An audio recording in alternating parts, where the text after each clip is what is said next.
Mais la critique directe est facile et pas très constructive, et l'exigence est quelque chose de plus constructif. Donc voilà, préférer l'exigence à la critique facile, ça me semblerait être un bon enseignement pour plutôt faire avancer ceux qui sont censés organiser tout notre monde. Bienvenue dans On a toujours fait comme ça, le podcast des organisations qui se réinventent et de ceux qui les aident. La pérennité de nos entreprises dépend de notre capacité à prendre du recul, analyser et s'adapter rapidement. Pour autant, le confort du On a toujours fait comme ça nous semble souvent plus douillet que la remise en question. Alors pour ceux qui sont prêts à bousculer leurs habitudes, On a toujours fait comme ça partage chaque mois des portraits de dirigeants et d'experts qui, au travers de leur expérience, nous invitent à challenger nos habitudes en entreprise. On a toujours fait comme ça, c'est parti! Arthur Braque de la Paria, bonjour. Donc tu es le dirigeant de Métista, qui est une entreprise de rénovation éco-responsable située dans la région lyonnaise. Bonjour Guillaume, et merci pour l'invitation. Oui, tout à fait, je gère une entreprise qui s'appelle Métista, qui travaille sur l'agglomération lyonnaise, et on est spécialisé dans la rénovation du bâtiment avec une approche écologique et transition énergétique. Et tu es aussi l'auteur de L'entrepreneur philosophe, dans lequel en fait tu expliques ton parcours d'entrepreneur et comment la philosophie peut aider à aller un peu au-delà de certaines problématiques du quotidien et voire d'aller bien au-delà de la posture du dirigeant habituel. Ben déjà, je suis vraiment très, très heureux de t'accueillir sur On a toujours fait comme ça, parce que vraiment l'objectif des portraits qu'on réalise, c'est justement de partager un petit peu des manières différentes de vivre le quotidien en entreprise. Et je crois que vraiment là, entre ton expérience et, euh, et toute ta connaissance et l'usage de la philosophie, je pense que ça donne quelque chose de très, très inspirant. Donc merci pour ton temps. Bien, merci pour ton retour.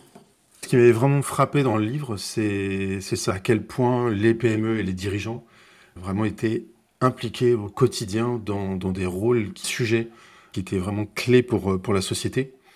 Et il y en a un certain nombre, des plus petits, mais aussi des gros. On a parlé de l'écologie, l'égalité des sexes, l'immigration, racisme, insertion et autres. M'intéressait, c'est de voir justement comment philosophie aussi t'aide à aller un petit peu au-delà, peut-être d'un rôle qui peut être trop souvent donné au patron salaud notamment. Effectivement, c'est une bonne question, parce que le rôle du chef d'entreprise, c'est un rôle qui est très paradoxal. D'un côté, il peut être considéré comme le bouc émissaire de beaucoup de problèmes. Et par exemple, les clients peuvent parfois considérer qu'on est une entreprise qui cherche à faire du profit sur leur dos, ou les salariés peuvent considérer que l'entreprise ne va pas répondre à leurs besoins, notamment en termes de salaire. Et on peut être rendu responsable de beaucoup de problèmes. Et c'est vrai en termes de ressources philosophiques, on a l'allégorie du bouc émissaire qu'on peut retrouver chez René Girard, qui théorise ce sujet-là, en fait, comme si la société avait besoin d'un exutoire ou d'un responsable, d'une personne à désigner pour tous les maux. En fait, on peut aussi trouver cette responsabilité d'un point de vue beaucoup plus positif, comme un rôle d'acteur à jouer dans la société. Là, je pense plutôt aux stoïciens qui vont mettre en avant le rôle d'acteur, même le devoir. Et c'est aussi celui-là, et même plutôt celui-là que j'ai envie de retenir pour celui du chef d'entreprise, c'est celui qui a des moyens d'agir et probablement aussi un devoir d'agir. Et on pense bien sûr à l'impact écologique, qui est extrêmement important. Dans notre entreprise, on a à la fois ce métier de la transition énergétique avec les travaux d'isolation, mais également, comme toutes les entreprises, le devoir d'impact écologique en soignant les transports, en réfléchissant à le traitement de nos déchets, par exemple.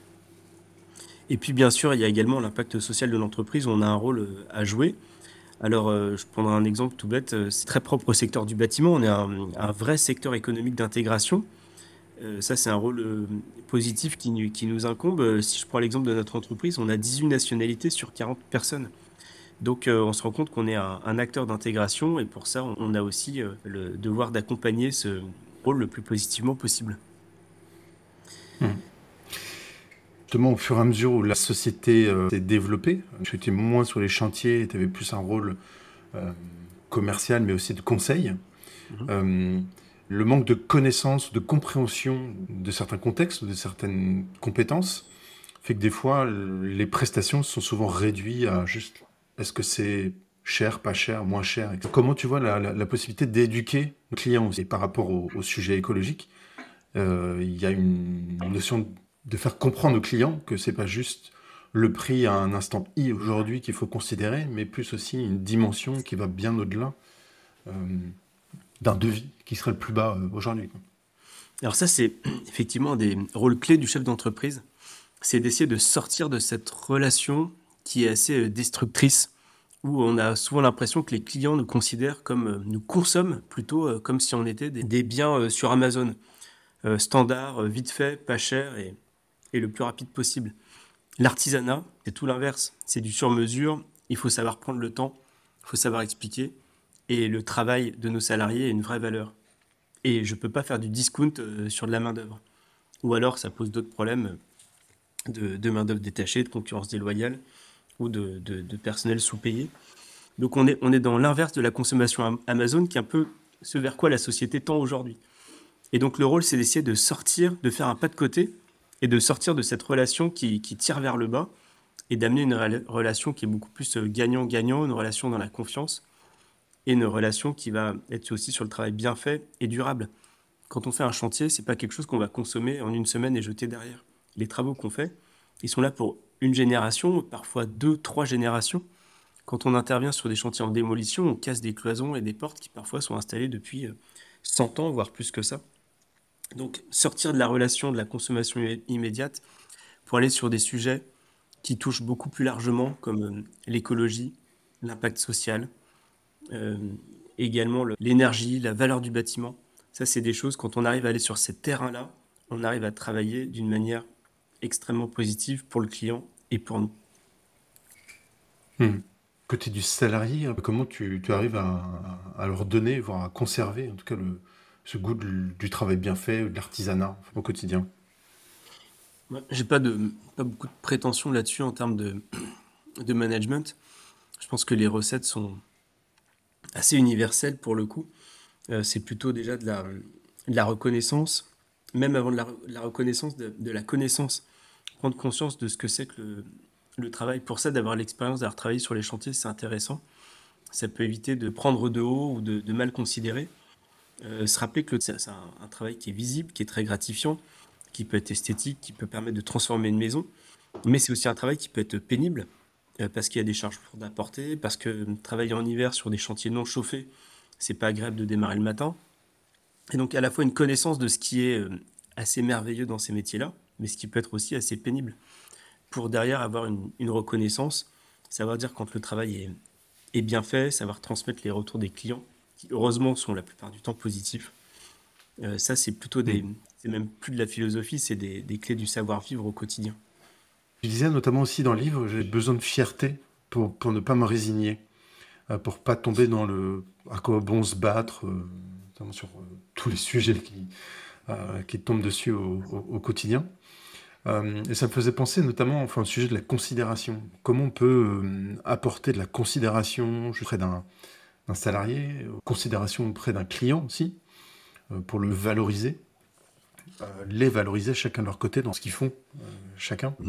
Est-ce que la considération, c'est quelque chose qui te parle ou... Oui, alors c'est peut-être pas dans ces termes-là que je l'emploie dans le livre, mais je pense que le sens est le même. En fait, le Hmm. quotidien, dans le travail de l'entrepreneur, mais finalement dans beaucoup de missions qu'on peut avoir dans les entreprises, elle peut ressembler, c'est une image que j'aime bien, au mythe de Sisyphe. C'est un mythe grec qui a été repris par Albert Camus dans un livre du même nom, le mythe de Sisyphe. Sisyphe, c'est ce fameux condamné qui doit rouler une boule toute sa vie en haut d'une montagne. Et à chaque fois qu'il arrive à rouler cette boule lourde et pénible en haut, la boule dévale la pente, il doit recommencer. Et comme ça à l'infini. Et parfois, on peut se dire que l'entrepreneuriat, c'est ça. On doit résoudre des problèmes tous les jours. Et dès qu'on a fini de résoudre des problèmes, il y en a d'autres qui apparaissent et c'est sans fin. Et c'est pour ça que la question revient assez souvent de à quoi bon mettre autant d'énergie, autant d'envie, alors que c'est comme toujours l'éternel recommencement. Quand on a terminé une tâche, d'en reprendre une autre, et puis surtout de résoudre un problème, d'en avoir un autre, parfois encore plus important qui arrive. Et la question du à quoi bon arrive assez souvent. Et en fait, pour résister à cette résignation, je trouve qu'un des points clés, et c'est aussi des ressources qu'on peut trouver dans la philo, c'est aussi de se poser la question du sens du travail. À quoi ça sert tout ça? Et moi, plusieurs fois, j'avais envie de baisser les bras dans mon entreprise parce que la pénibilité était plus forte que le plaisir que je pouvais trouver dans le travail. Je me disais, est-ce que finalement, j'étais Hmm. prêt à retourner dans mon job d'avant, en costard-cravate, sur des moquettes épaisses, à souvent remplir des tableaux de chiffres? Et en fait, non, surtout pas. Pour une raison simple, c'est que je trouvais beaucoup de sens dans mon travail quand je me lève le matin. Je sais qu'il y a des maisons à rénover, à isoler. Je sais qu'on a des challenges, des personnes à intégrer dans l'entreprise. Et en fait, tout ce qui peut donner du sens au travail, c'est quelque chose qui permet de se lever le matin avec plus d'énergie et d'éviter de se résigner et de se dire à quoi bon faire tout ça. Et plus largement, que ce soit avec les clients ou avec les équipes, si on arrive à transmettre ne serait-ce qu'un brin de sens dans toutes les actions qu'on peut mener, je trouve que c'est déjà gagné pour éviter une forme de lassitude et de résignation. Et heureusement, dans nos métiers, on n'en manque pas. Que ce soit la formation des jeunes, l'isolation des maisons, le choix de matériaux naturels pour développer des filières plus propres, plus neutres en carbone de production de matériaux, le recyclage des déchets, le réemploi de matériaux. On a en Mhm. fait des dizaines de bonnes raisons de se dire qu'on a des manières de travailler d'une façon qui a de l'impact et qui donne du sens au quotidien. Hmm. Il y a un terme aussi qui m'a marqué dans le livre que je connaissais pas du tout, enfin, la parésia. Euh, et dans ma compréhension, pour moi, c'était la capacité à s'adapter en toute situation.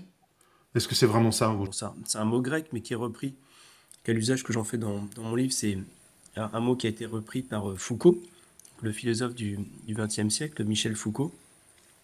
La parésia, il le traduirait plutôt par le courage de la vérité. Le courage de la vérité est d'être capable de se soumettre à, à la vérité. Et c'est un thème que je trouve intéressant dans l'entreprise parce que intuitivement, moi, j'ai envie d'être transparent sur tous les sujets. Et on se rend compte que d'être transparent et de toujours dire exactement la vérité, ça peut amener beaucoup de problèmes. Et donc, en tant que chef d'entreprise, en tout cas responsable, on est toujours amené à manier la vérité de la meilleure manière possible. Et manier la vérité de la meilleure manière possible, c'est quand même quelque chose qui, en tout cas, je trouve qui donne des nœuds au cerveau dans beaucoup de sujets. Est-ce qu'il faut toujours tout dire à un client?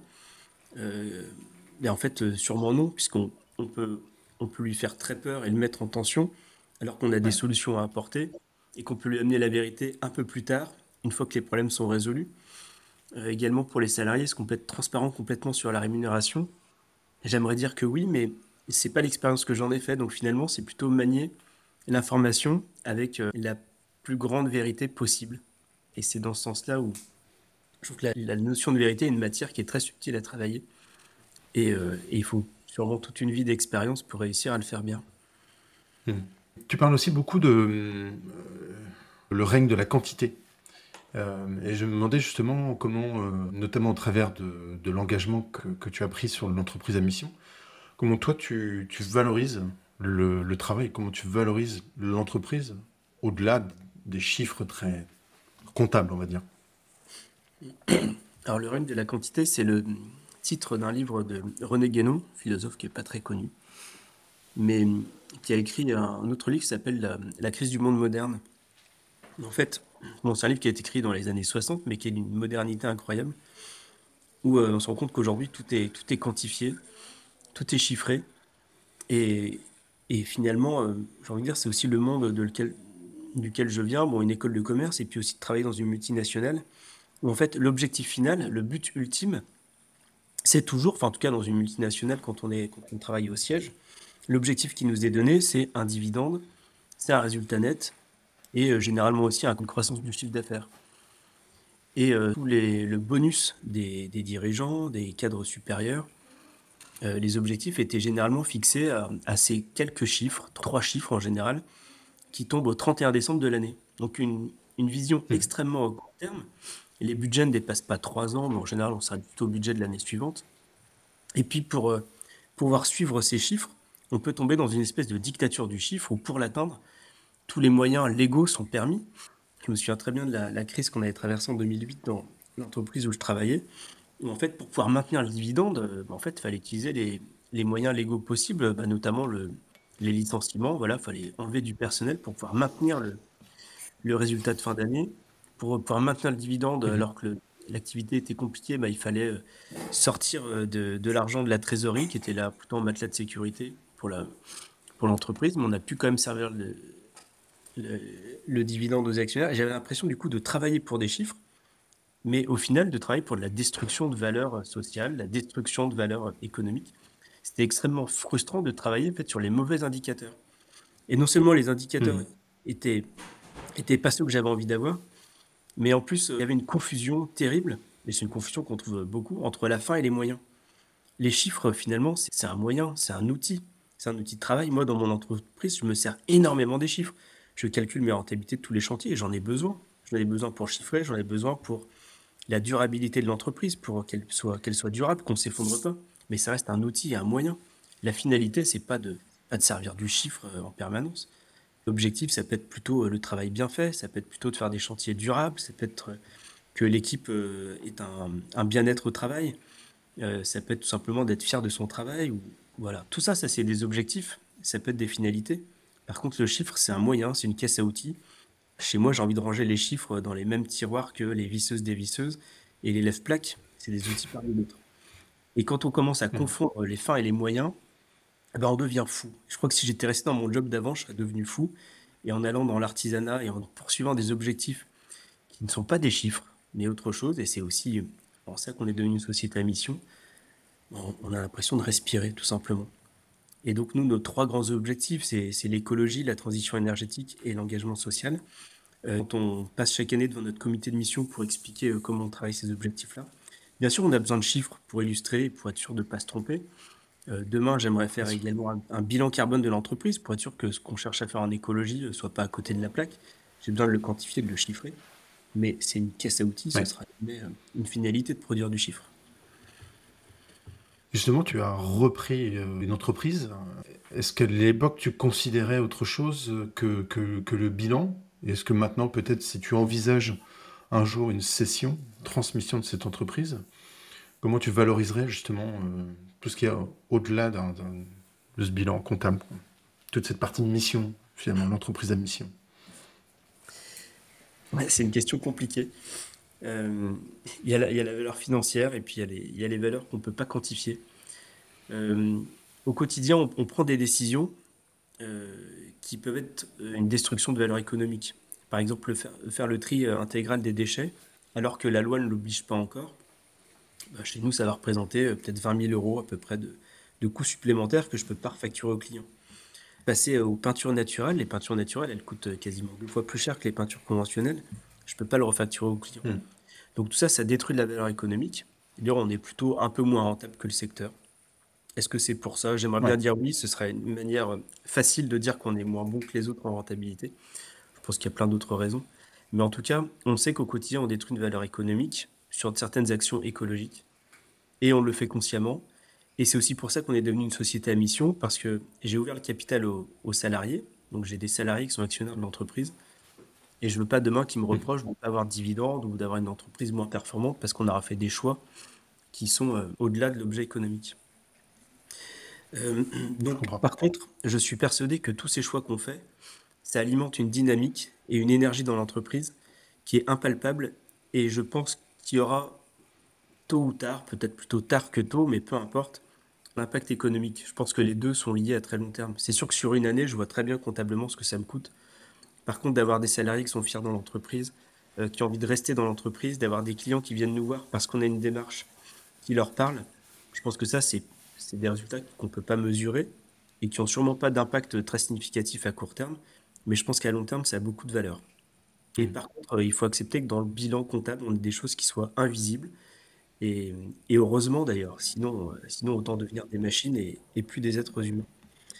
Après, sur la, Hmm. la question de la transmission d'entreprise, c'est vrai que c'est une question qui va se poser un jour où je vais transmettre l'entreprise. Après, c'est aussi une question de conscience, une fois qu'on a monté tout ça. Si demain j'ai le choix entre une boîte financière qui m'amène un très gros chèque sur la table et un autre acteur qui m'amènera un plus petit chèque mais qui me promettra de poursuivre la mission, ce sera le moment de faire un choix en conscience. Et j'espère que ce jour-là, je prendrai la bonne décision. Voilà. Mhm. Je reviens sur les livres que tu as pu écrire. Qu'est-ce que ça t'apporte dans ton quotidien de dirigeant? Ou qu'est-ce que ça t'apporte de partager tout ça un peu publiquement, on va dire? Avant que ce soit partagé publiquement, déjà, ce que ça m'apporte d'écrire un livre, c'est un espace de créativité. Je pense que pour vivre, on a tous besoin d'un espace de créativité. Euh, voilà, j'aurais pu être musicien ou artiste peintre. Je pense avoir des talents ni pour l'un ni pour l'autre. Et finalement, l'écriture, ça me va bien. C'est déjà avant tout un plaisir et presque un besoin d'écrire. Et en tout cas, c'est là où D'accord. j'ai l'impression de développer une forme de créativité qui permet, d'une certaine manière, d'exister davantage, d'exister mieux. Et c'est le premier besoin avant qu'il soit publié. Après, la publication, c'est une autre étape qui est un peu stressante parce que du coup, c'est tout d'un coup faire sortir une œuvre qui nous appartient plus vraiment parce qu'elle devient publique. Donc il y a un côté assez stressant parce qu'on s'expose à la lumière, c'est la partie agréable, mais aussi aux critiques. Et, et pourquoi franchir cette étape-là? Et c'est une bonne question. Moi, en tout cas, je ne sais pas pourquoi je l'ai fait à ce moment-là, mais aujourd'hui, je peux dire ce que ça m'apporte. En fait, c'est énormément de rencontres, de discussions, d'échanges, et ça permet de faire vivre cette œuvre et également de faire vivre la créativité pour les autres que je serai amené à faire plus tard. Et donc, clairement, que cette œuvre, elle sorte du tiroir et qu'elle passe à la lumière, je trouve que c'est en fait un acte extrêmement vivant pour partager, échanger. Et notamment sur les deux derniers livres que j'ai écrits, bah, bien sûr, L'entrepreneur philosophe, qui m'a permis de faire des conférences et de rencontrer d'autres entrepreneurs. Ça a été enrichissant également pour moi de me rendre compte que la matière que j'avais dans mon entreprise était quelque chose de tout à fait partagé par d'autres entrepreneurs. J'ai trouvé ça assez enrichissant. Puis par retour, ça m'a permis aussi d'avoir des idées, des pensées, donc de faire vivre aussi l'entrepreneur philosophe. Et, et voilà, de se jeter à l'eau, c'est un côté stressant, mais c'est toujours assez stimulant finalement. Mhm. Est-ce qu'il y a d'autres concepts de philosophie qui pourraient être utiles aux dirigeants dont on n'a pas parlé et dont tu voudrais peut-être parler aujourd'hui? Bon, il y en a plusieurs, j'en ai deux qui me viennent à l'esprit. Un tout simple qu'on voit, qu'on peut vivre au quotidien, c'est avec l'esprit de tolérance. Je pense régulièrement à un petit ouvrage de Voltaire qui s'appelle Traité sur la tolérance. Et à chaque fois, je vois des engueulades, des bastons, soit du sexisme ou du racisme. Je me dis qu'il faudrait que tout le monde ait lu ce petit livre magique qui explique à quel point la tolérance ne peut que ouvrir des portes pour mieux vivre et au contraire, l'intolérance peut faire couler des rivières de sang, pour reprendre les termes de Voltaire. Ça, c'est un Mhm. petit livre qui dépasse même la philosophie, je trouve, un livre de savoir-vivre. Et pour être confronté au quotidien à plein de conflits dans tous les sens, je me rends compte que c'est des petits livres comme ça, plein de sagesse qui peuvent aider à mieux vivre. Et puis moi, sur le monde du travail en particulier, j'ai une philosophe que je trouve particulièrement inspirante, c'est Simone Veil. Alors Ouais. Simone Veil, qui s'écrit avec un W. On a en France la Simone Veil qui est la plus connue, celle qui est entrée au Panthéon, qui était la femme politique et académicienne. Il y a également une philosophe qui s'appelle Simone Veil, qui est décédée en 1943, assez jeune d'ailleurs, pendant la Seconde Guerre mondiale, et qui est une philosophe qui a notamment pensé le travail, en nous rappelant trois choses essentielles pour que le travail soit quelque chose qui nous humanise. Et ces trois choses, c'est d'abord de ne pas être un simple maillon de la chaîne, mais de bien connaître les tenants et les aboutissants, voilà, d'avoir une vision assez globale du travail. L'autre chose, c'est au niveau du travail, de se poser la question de... Alors, elle appelle ça les outils de production, d'être propriétaire des outils de production. C'est une vision assez marxiste, mais aujourd'hui, on peut dire que le meilleur outil qu'on ait au travail, c'est soi-même, c'est ses savoir-faire, ses compétences, et c'est de se former pour être soi-même acteur de son propre développement professionnel. Et puis le troisième point, c'est l'impact. C'est de poser la question de, quand on, quand on travaille aujourd'hui, quel est l'impact dans le monde de ce travail qu'on fait. Si on Mhm. arrive à répondre à ces trois questions que soulève Simone Veil, bon, elle en soulève beaucoup plus, mais c'est les trois plus importantes, je trouve, on peut chercher à s'humaniser à travers son travail et c'est finalement l'objectif ultime. Et je reviens sur le précédent livre dont tu parlais tout à l'heure. Et justement, la lecture de ton livre, je me disais, mais en fait, l'entrepreneur, l'entreprise d'une manière générale, comme le professeur, c'est-à-dire qu'on commence son apprentissage à l'école, mais en fait, on le poursuit aussi, tout du moins, on devrait le poursuivre aussi en entreprise. Et j'ai l'impression que c'est certainement la connaissance du meilleur général qui évite peut-être de nous taper sur la gueule à un moment, en fait. Comment l'entreprise peut se positionner au-delà de faire progresser la personne, le technicien sur une expertise, comment on peut le faire grandir plus globalement, en fait? Est-ce que ça te semble être la mission aussi de l'entreprise? C'est une bonne question. Est-ce que c'est la mission de l'entreprise? Euh, c'est sûr que sur la partie technique et professionnelle, c'est le devoir de l'entreprise d'accompagner dans les formations et pour développer l'entreprise. Quand on arrive sur le savoir-être, c'est plus délicat de se dire que c'est le rôle de l'entreprise, je trouve. Bien sûr, ça l'est nécessairement quand au quotidien on gère des problèmes. Ça m'arrive de faire des retours à salariés pour expliquer qu'il faut passer le balai dans les chiottes, par exemple. Mais je considère qu'il y a un moment où ça devrait plus être le rôle de l'entreprise. Et quand ça devient le rôle de l'entreprise, d'être sur le savoir-être, c'est qu'il y a des choses qui n'ont pas fonctionné avant. Et, Ouais. et que l'entreprise commence à emporter un peu trop. Enfin, avant, bien sûr, c'est l'école, c'est l'environnement familial et affectif. Et malheureusement, quand on doit travailler le savoir-être en entreprise, c'est qu'on porte je trouve, une charge. En tout cas, ça, c'est ma vision, peut-être plus d'entrepreneur un peu fatigué. Euh, c'est qu'à un moment, on commence à en porter un peu trop et qu'il y a des choses qui ont mal été faites avant. Voilà. On a toujours fait comme ça, donc c'est vraiment le thème. Et aujourd'hui, si tu avais une baguette magique, est-ce qu'il y a une vieille habitude ou quelque chose que tu souhaiterais voir évoluer, toujours dans le domaine de l'entreprise? Ouais, alors c'est peut-être très culturel en France, mais c'est d'avoir une vision beaucoup plus positive des personnes qui gèrent et qui dirigent. Hmm. J'entends très très souvent les gens râler contre leur manager, contre leur patron. Assez rarement, des personnes me disent j'ai un super patron, j'ai un super conducteur de travaux, j'ai un super chargé d'affaires. On ne voit toujours que ce qui va pas, que ce qui fonctionne pas. Et évidemment, on fait toujours porter le chapeau à celui qui est responsable au-dessus, qui devient le bouc émissaire, pour reprendre le terme de René Girard. En fait, je crois que quand on critique des chefs, on oublie souvent de se dire que si on était à leur place, on ferait peut-être pas mieux. Et même si on était sûr de soi, assez sûr de soi pour faire mieux, j'aime oublier que ce rôle-là, il est extrêmement complexe. Et en fait, plus je prends des responsabilités dans l'entreprise ou ailleurs, plus je cherche à développer un peu d'humilité, parce que je me rends compte que c'est compliqué et ça m'apprend notamment aussi à être moins critique des personnes qui nous dirigent, parce que je me rends compte ils font de leur mieux et que ça n'empêche pas d'être exigeant, mais la critique directe est facile et pas très constructive, et l'exigence est quelque chose de plus constructif. Donc voilà, préférer l'exigence à la critique facile, ça me semblerait être un bon enseignement pour plutôt faire avancer ceux qui sont censés organiser tout notre monde. Hmm. Ouais.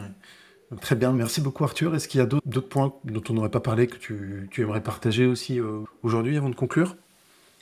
Merci à toi déjà Guillaume les, pour les questions, pour cette animation.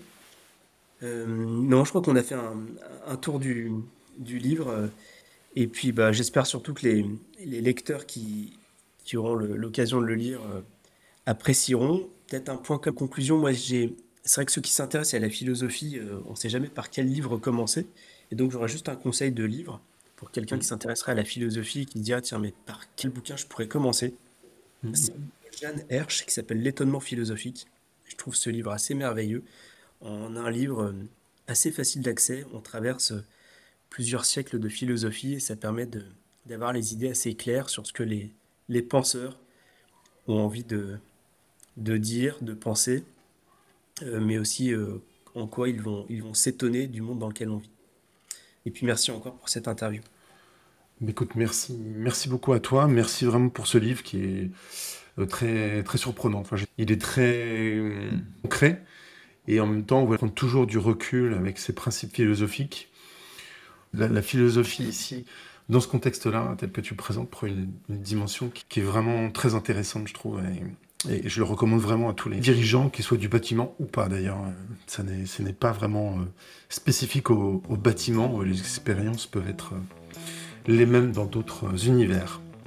Bien, merci pour ton retour. Merci, je te souhaite aussi beaucoup de courage pour poursuivre ce que tu as mis dans cette entreprise à mission. Merci. J'espère sincèrement que ce témoignage vous incitera à expérimenter de nouvelles choses dans votre entreprise. Une toute petite action suffit souvent à initier de grands changements. Si vous trouvez ce podcast utile, n'hésitez pas à le noter et surtout à le partager autour de vous. Pour un nouvel épisode qui va bousculer nos habitudes, je vous dis à très vite dans On a toujours fait comme ça.